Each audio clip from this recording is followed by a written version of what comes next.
celui que nous recevons ce soir avait des ambitions présidentielles, sinon qu'il en a toujours d'ailleurs. Mais apparemment pas pour 2026, parce que si on s'en tient à ces récurrentes publications sur les réseaux sociaux, l'horizon visé, c'est 2036. En 2016, il était déjà candidat aux élections présidentielles, ici même au Bénin, et il a été l'un des malheureux candidats du premier tour, mais aussi l'un des très rares à n'avoir pas rejoint la coalition de la rupture qui a porté au pouvoir le chantre justement du régime de la rupture. Je vais nommer le président Patrice Talon.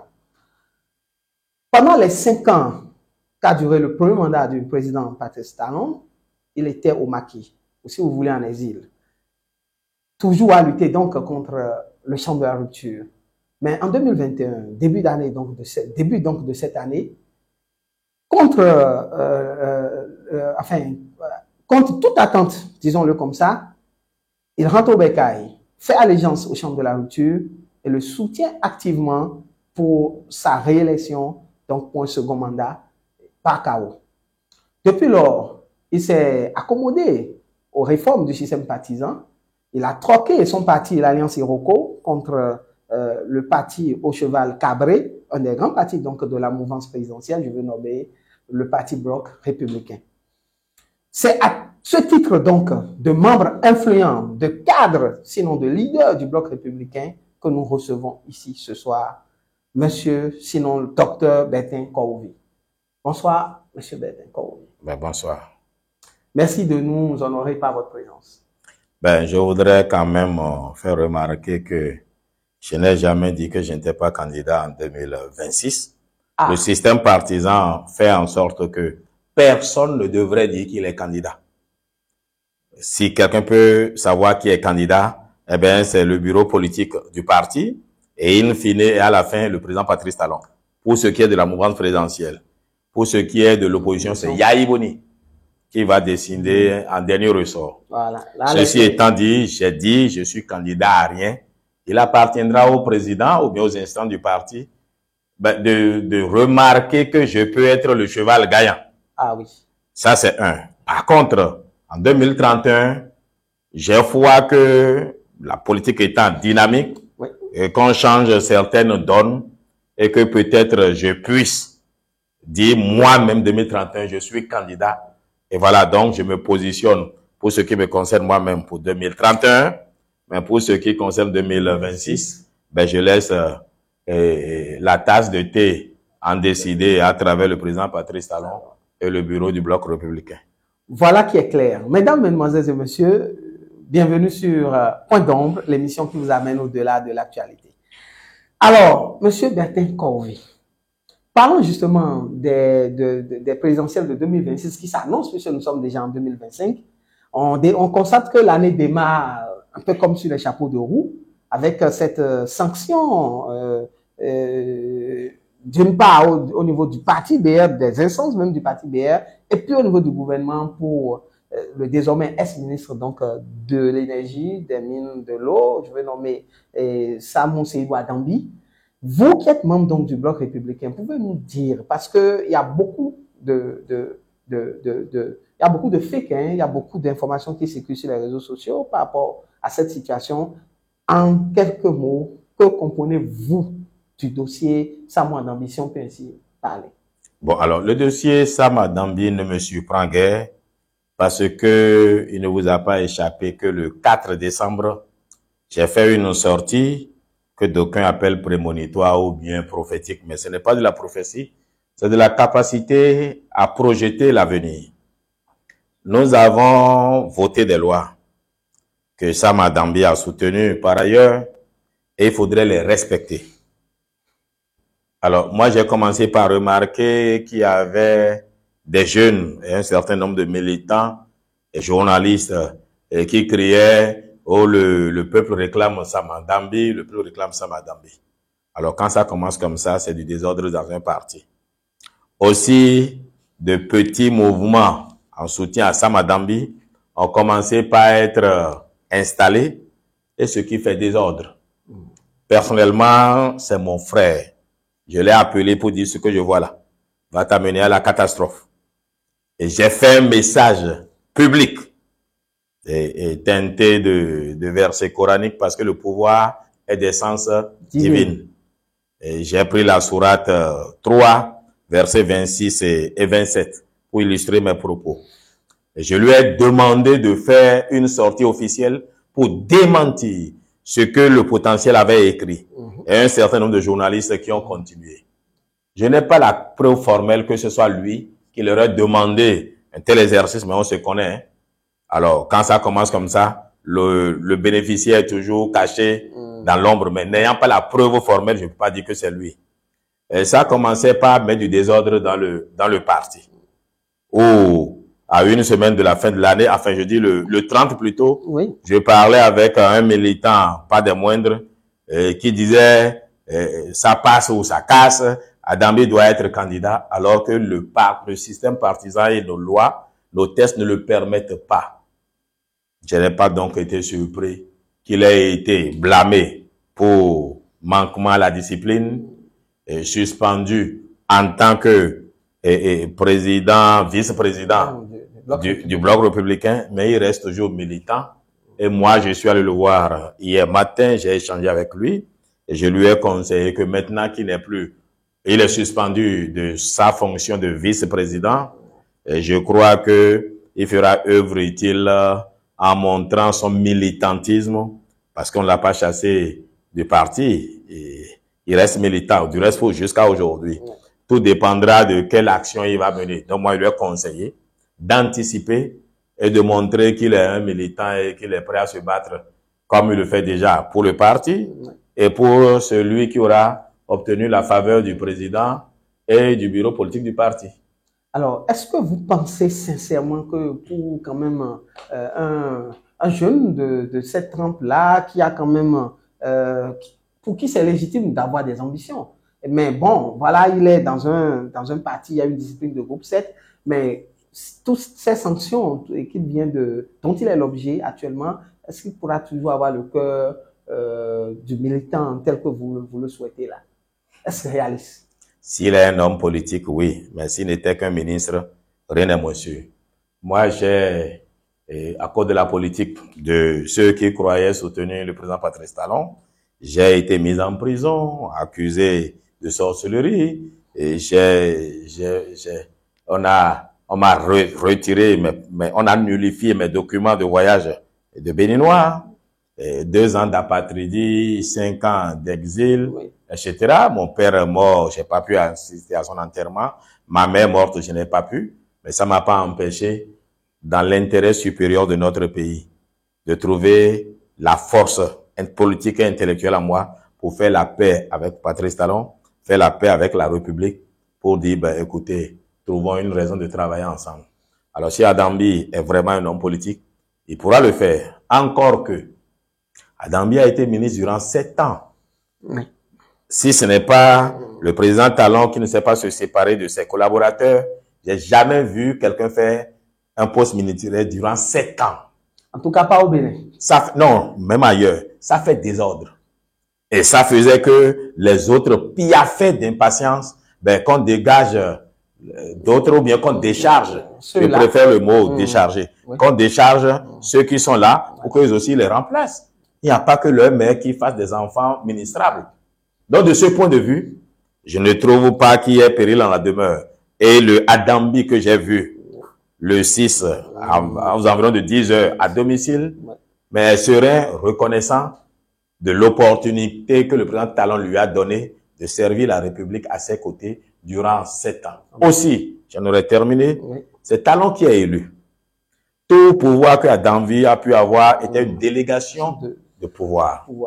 Et Talon appelle, quand il appelait pour le nommer, ça n'avait pas fait de tollé. Si aujourd'hui il le décharge, ça ne devrait pas faire de tollé. Mais je voudrais moi je resterai Kouvi.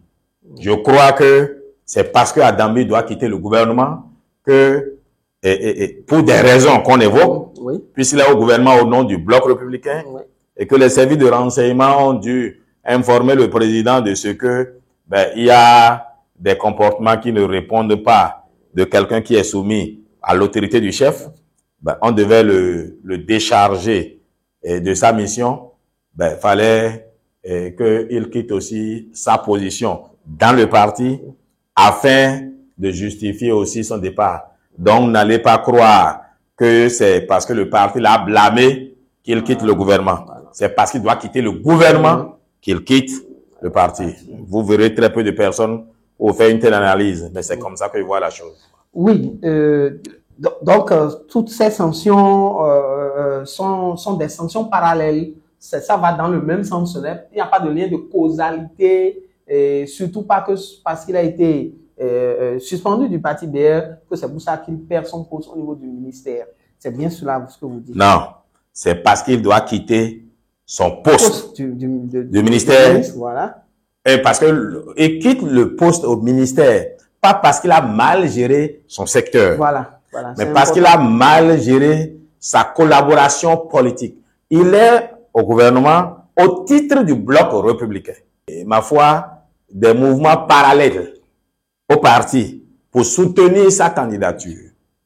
Ben, vous trouvez qu'il se met en porte-à-faux du parti, et si le parti est fâché, et le parti aujourd'hui aussi soutient le gouvernement. Oui. Alors, si au niveau du gouvernement, on se rend compte qu'il y a mal donne, ben, on va en informer le parti, qui déjà du reste s'en plaignait. Oui. Moi, je ne dévoile aucun secret. J'ai échangé souvent avec des plus hautes autorités du parti qui trouvaient que son comportement créait problème. Ce que j'ai essayé de lui faire comprendre, bon, il m'a jamais dit réellement la vérité. Il m'a toujours dit, bon, écoute, c'est pas moi, hein. Les gens trouvent que je suis bon, c'est pas moi. C'est ce qu'ils disent souvent. Ouais. Bon, mais Adambi ne devrait pas se plaindre. Il a été 7 ans ministre. Ce qui me préoccupe le plus, c'est qu'est-ce qu'il fera après qu'on l'ait déchargé. Et je voudrais lui dire, mon cher frère, la suite des événements dépendra de toi. Si tu prends grief de tout le monde et tu franchis le Rubicon, eh ben, les conséquences, nous allons les constater ensemble. Mais si tu comprends, comme je t'ai dit, qu'il faut continuer d'être militant, travailler pour le parti, eh ben oui, on pourra gérer la suite. Merci, Monsieur Bertin Corvion, on vous aura compris sur le sujet. Nous allons aborder à présent cette actualité liée à la trêve de la chamaille politique souhaitée au détour de sa présentation de vœux à la nation, souhaitée par le chef de l'État donc lorsqu'il était avec les militaires au niveau de Dessa, la caserne militaire de Dessa. Et c'était le 30 décembre dernier. Il disait donc dans son message qu'il voudrait qu'il y ait une trêve de la chamaillerie politique inutile et intéressée et qu'on mette le cap sur le développement. Alors, quand on parle de trêve, cela sous-entend quand même qu'il y a des belligérants. Cela sous-entend aussi que la trêve est négociée et qu'une trêve est négociée, une trêve, ça se négocie sur des conditions. Pour vous, à l'état actuel des choses, quand le chef de l'État parle de trêve politique, en sachant aussi que le 20 décembre déjà, lorsqu'il faisait son message sur l'état de la nation devant la représentation nationale, il n'a pas manqué de lancer des pics à l'opposition. Il est allé jusqu'à dire qu'il n'y aura pas de négociation, qu'il n'y aura pas de compromis. Et quand, quelques jours après ça, il demande une trêve, qu'est-ce qu'il faut comprendre réellement? Je dois avouer que je continue de disserter sur le sujet et voilà. Jusqu'à maintenant, je n'ai pas compris la pensée profonde du chef de l'État. Mais ce que j'en ai compris, déjà ceci, ça peut ne pas être ce que disait le président. Hein? Oui. Et le président, et là il a raison, estime que le Bénin depuis 90, eh ben, s'est plus préoccupé plus de politique ou de politicaillerie que de développement. Et moi, si j'étais dans sa pensée, et si ce que je pense est ce qu'il pense réellement, oui. Je crois qu'il faudra demander aux Béninois de mettre sous boisseau certains principes et travailler pour que nous ayons le développement dans notre pays. Vous parlez de principes démocratiques? Oh, nous resterons toujours une démocratie. Mais les histoires... Une démocratie tropicalisée. Bon, on n'est pas... La démocratie n'est pas tropicalisée. Je parlerai plus de l'arbre à l'arbre. Okay. Mais ce que je dirais, oui. C'est plutôt que le président demande à ce que le développement soit l'essentiel qui nous préoccupe. Okay. Vous devez constater quand même que les Africains sont attachés à certains principes qu'on ne retrouve même pas ailleurs. Ils veulent qu'au nom de la démocratie, on permette à des enfants qui insultent le président, on permette à telle personne au nom de la liberté politique qu'il insulte le président, qu'il attaque, qu'ils attaquent les institutions. Bon, il faudrait qu'on mette fin à cette pagaille-là aussi. Donc, je crois que l'essentiel pour le président, c'est travailler pour le développement de notre pays. L'autre trêve, c'est cette pagaille orchestrée par une certaine opposition qui parcourt le pays pour aller mentir aux populations, traiter le gouvernement de tous les noms d'oiseaux, même dire des choses qui ne sont pas fondées, qui ne sont pas vraies, qui peuvent amener les gens à se révolter. Parce que la Bible ne dit-elle pas, Romains 10, verset 17, que la foi vient de ce qu'on entend. Donc, je crois que c'est tout un ensemble de propos. Mais le président est mieux indiqué pour nous en donner la substance lui-même. On vous aura compris. Monsieur Bertin Corvée, parlons à présent de l'opposition, justement. Cette opposition qui, donc, actuellement, si on s'en tient aux récentes sorties, est préoccupée par la sincérité du fichier électoral. Il y a eu une série de consultations, il y a eu des rencontres avec, il y a déjà eu, dans ce dernier trimestre 2024, il y a eu 2 rencontres avec le ministre, le garde des Sceaux, dans l'objectif donc de mettre en place un comité, d'experts, un comité de politique pour pouvoir procéder à l'audit du fichier électoral en prélude justement aux élections de 2026. Le Parti Bloc républicain s'est annoncé cheval non partant pour ce projet d'audit du fichier électoral. Et nous savons que déjà en mars 2024, quand il y a eu cette adoption du code électoral qui va régir donc les prochaines élections, les mêmes partis d'opposition ont exprimé leur ferme intention de procéder à une relecture de ce code électoral. Et c'est sûr que bientôt, au Parlement, cet objectif-là sera encore brandi. Est-ce que le Parti Bloc républicain, si vous tenez l'information de source officielle, vous nous la direz. Si c'est votre point de vue personnel, vous nous le direz aussi. Mais est-ce que vous pensez que le Bloc républicain va s'associer à une relecture objective du code électoral, si tant que relais, dénoncé même par les organisations de la société civile, notamment le clergé catholique et la plateforme des organisations civiles qui s'occupent des questions électorales? Alors, je voudrais commencer d'abord par le clergé catholique. Et je vais leur suggérer de nous modifier déjà le code électoral pour élire le président du Vatican, le pape, qui est élu seulement par les cardinaux, et seul un cardinal peut être éligible pour 2 milliards de douailles et de fidèles. Alors, je voudrais que chacun s'occupe de ce qui est de son ressort. Que l'Église catholique nous vende la foi et la promesse du paradis, et nous inquiète avec l'enfer. Mais de là à s'occuper de politique, je dis non. Il est l'heure de conseil. Le cadre dont vous parlez, ce cadre se fonde sur quoi? Je voudrais juste vous rappeler que en 2015, l'opposition d'alors à Yahya Boni trouvait que le fichier électoral n'était pas assez fiable.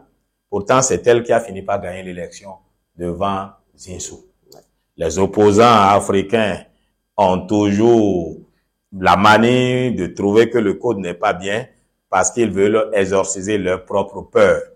Et je crains que ce soit le même exercice aujourd'hui. Je veux être péremptoire.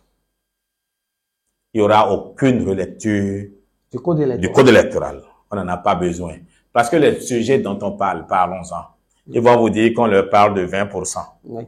Voici des grands messieurs qui bénéficient du financement public pour l'activité politique. Et le gouvernement dit, ou l'État dit, qu'il faut justifier que l'État continue de financer leur activité politique. Oui.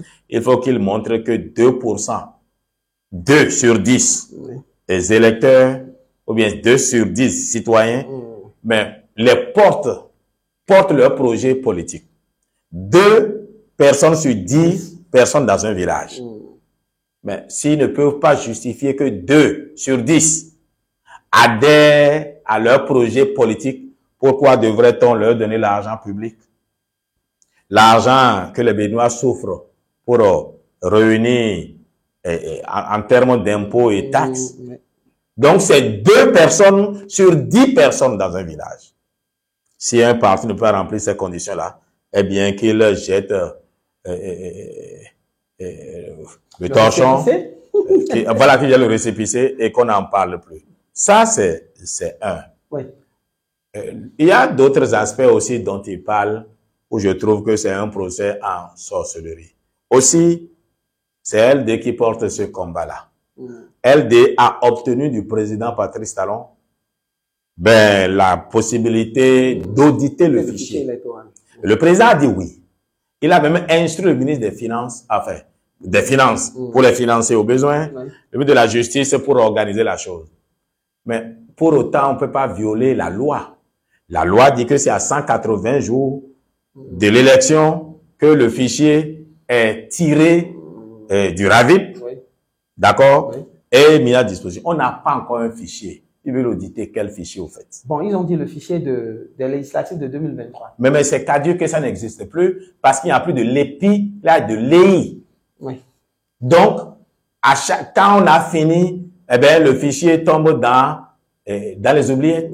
Il n'y a pas de fichier permanent qu'on va auditer. Sur ça, nous en avons reçu ici, les cadres de l'opposition. Ils disent que la loi a prévu qu'une fois que l'élection est finie, les archives restent au niveau de la Sénat. Donc, oui, ils peuvent aller récupérer. Oui, mais les archives à la Sénat, il faut pas pour vouloir leur faire plaisir, on va violer la loi. C'est ça. Au fait, ils veulent aller aux élections avec le fichier passé ou bien le fichier qu'on va extraire prochainement. Ça peut vous poser une question. Oui. Alors donc, quand on aura des fichiers là, on pourra l'auditer. Par contre, là où ils auraient pu être un peu plus intelligents, pas qu'ils disent qu'ils soient cons, mais ils auraient pu dire on veut auditer le RAVIP, la source même, d'où on tire ou d'où on tirera le fichier. Ça pour cela aurait pu avoir un sens à mes yeux. Mais ils veulent qu'on audite un fichier passé. C'est pour justifier quoi? Pour dire on nous avait volé notre victoire. Non, on ne méritait pas cette victoire. Donc, au fait, c'est quoi le but au fait? Donc c'est à ce niveau-là, parce qu'il y a une pensée cachée derrière cet exercice-là. Et surtout l'exercice, c'est parce qu'ils veulent mettre dans la tête des Béninois qu'il y a un climat de suspicion. Pour demain, quand on va les battre 87% KO, je vais y travailler. Ils diront oui, mais qu'on leur a volé leur victoire. Est-ce que vous ne craignez pas justement qu'une boîte de Pandore soit ouverte si cette ancienne liste-là, archivée à la Sénat, est réellement auditée? Est-ce que c'est pas parce qu'il y a une crainte d'ouvrir? Mais on n'a rien à craindre, on n'a rien à cacher, nous. Qu'est-ce que vous voulez qu'on cache? Mais seulement on ne trouve pas utile de gaspiller l'argent du contribuable béninois pour aller auditer un fichier qui est obsolète, qui n'existe plus. Je ne dis pas qu'on ne puisse pas trouver, ma foi, des données du fichier. Mais c'est que ce n'est plus utile. Et on doit aller de l'avant. Maintenant, si LD a de l'argent et veut faire un exercice d'application, apprendre comment est-ce qu'on audite un fichier, oui, on peut toujours leur permettre d'aller, ils peuvent aller à la Sénat, demander l'ancien fichier pour faire un exercice d'application. Mais nous croyons qu'il faut aller de l'avant. Et s'ils veulent auditer un fichier, c'est le fichier qui sera disponible 6 mois avant les élections. On vous aura compris. Parlons à présent, Dr Bertin Kaovi, parlons à présent de cette information relative à la France. L'ex-président Nicolas Sarkozy est une fois encore devant la barre par rapport à des soupçons de financement libyen concernant sa campagne électorale présidentielle justement de 2007, où il a été élu d'ailleurs. Et la justice française lui reproche, ou tout au moins le soupçonne, d'avoir donc fait un pacte de corruption avec le clan Kadhafi, de renommée mémoire, le guide libyen Muammar Kadhafi, donc, et d'avoir donc bénéficié de son financement pour en contrepartie, une fois élu président, lui permettre de retrouver sa notoriété international, d'être blanchi par rapport à tout ce qui était considéré comme un cadavre dans son jardin au guide libyen à l'époque. Aujourd'hui, quand on fait un retour sur tout ce qui s'est passé entre 2007 et 2011-2012, quand Sarkozy finalement va devenir soutien des forces d'opposition qui ont éjecté le guide libyen, ce qui a conduit même à sa mort et tout, est-ce qu'on peut dire, selon vous, par votre analyse, que c'est l'âme de Kadhafi qui est en train de réclamer justice vis-à-vis de Sarkozy? Oh, j'en sais rien, mais ce que je sais, le passé finit toujours par vous rattraper. Je voudrais pas aller au fond parce que j'ai pas le dossier, mais quand vous observez, vous avez tendance à croire qu'il y a des faisceaux qui laissent entrevoir qu'il y a eu effectivement un accord. Quand on permet à Kadhafi de venir à Paris, de mettre sa tente dans le jardin de l'Élysée, de privatiser pratiquement la ville de Paris. Voilà, ça dit il était en terre conquise. Et Kadhafi, qui est un fin dribbleur aussi, leur a fait croire qu'il achetait des avions de chasse. Et à la fin, il a signé des contrats et quand il est rentré chez lui, il a jeté ça aux orties. Donc, oui, on peut dire qu'il y a eu un accord entre les deux, mais la nature de cet accord-là, je compte sur la justice française pour nous situer. D'accord. Revenons au Bénin pour finir. Actuellement, c'est les Vodou Days. Ce n'était pas prévu, mais le temps nous permet d'en parler. C'est les Vodou Days, la célébration des Vodou Days, et on remarque depuis l'année dernière tout au moins une forte implication gouvernementale. Les Vodou Days aujourd'hui sont comme une institution. Et l'objectif officiel, c'est de drainer du monde vers le Bénin, c'est de vendre le tourisme béninois à travers le culturel et même le culturel. Vous êtes un économiste, vous êtes je pense, vous êtes un visionnaire, vous êtes quelqu'un qui parle tout le temps d'économie fondamentale. Est-ce que cette implication, cette forte implication, cette volonté politique aujourd'hui constatée par rapport à la célébration de cette fête endogène, des religions endogènes, vous pensez que effectivement ça a un impact sur l'économie d'un pays comme le Bénin? Alors, le Bénin est connu à l'étranger comme le berceau du vaudou, ce qui est faux. On peut là, ce qui est faux. L'animisme, le vaudou vient de très loin. Voilà. Évidemment, nous l'avons porté, on l'a appelé vaudou chez nous, chez le Bariba on dit bon, chez le Nago Orisha, etc. Oui. Donc, ça dit cette façon de réfléchir où on trouve qu'il y a une âme en toute chose. Ce qui a donné l'animisme, qui est le père de toutes les autres religions révélées par ailleurs, eh ben, on dit on se l'approprie. Oui, bon, d'accord, mais on se raconte des histoires. Partout, on retrouve le vaudou. Partout, il y a des noirs. Et partout, dans les civilisations anciennes, il y a toujours eu le vaudou. Et le vaudou est basé sur les 4 éléments essentiels. L'eau, le feu, la terre, l'air. Il peut y avoir des sous-éléments. Alors oui, je crois bien que le vaudou est capable de nous drainer du tourisme. Comme la Kaaba a souvent drainé le tourisme en Arabie Saoudite jusqu'à ce que ça prenne l'ampleur que ça prend. La Kaaba, contrairement à ce que les gens comprennent, ne savent pas, était déjà un lieu de pèlerinage religieux et spirituel avant même que l'islam ne vienne. C'est d'ailleurs quand vous lisez la sourate 105 pour ceux qui sont musulmans, la sourate 105 file l'éléphant, on parle d'une guerre qui a été faite par les Koresh, la tribu des Koresh. Très bien, on voulait les Yéménites voulaient aller détruire la Kaaba pour pouvoir installer une autre Kaaba chez eux. Bon, ça c'est une autre histoire. C'est l'année où le père le prophète est né en cette année-là. Bref, bénédiction d'Allah sur lui. Donc, c'est dire qu'un pays se serve d'un élément à connotation spirituelle pour faire du tourisme ou pour drainer des étrangers, c'est pas nouveau. Le président Patrice Talon fait bien de le faire. Ouida 92 drainait les gens pour le cultuel. Le président Talon a voulu en faire aussi du culturel et en même temps du tourisme. Dans les couvents, en arrière-plan, on aura le cultuel. Et au devant de tout le monde, on aura le culturel et le touristique. Alors, ça va amener beaucoup de personnes. Mais je veux juste espérer que nos Hunongans, nos prêtres féticheurs et autres vont se prendre au sérieux et ne pas entrer dans ces histoires de, comment on appelle ça, de calebasse magique, ou bien de wallet, comment on dit ça en français, le truc où on met l'argent, les monnaies, comment, porte-monnaie magique, magique, etc. Cet aspect du vaudou n'intéresse personne. Le vaudou doit être enseigné comme un moyen d'équilibre énergétique et de réussite de sa vie et de construction d'une vie harmonisée. Ça nous permettra de vendre nos plages, ça mettra le Bénin en orbite durant 3 jours, bien 1 semaine, on entendra parler de nous. Comment ce festival, ou bien comment il s'appelle ça, We Love Ya. Mais ce truc-là a commencé par nous faire connaître, même à l'étranger, les gens ont pris, il y a qui ont pris de vol pour venir au Bénin, pour suivre ce truc. Alors que moi, je suis au Bénin, je ne suis pas allé.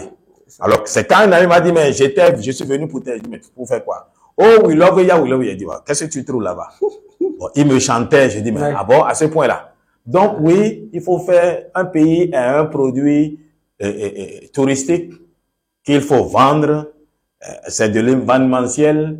Ça permettra à nos touristes d'occuper nos chambres.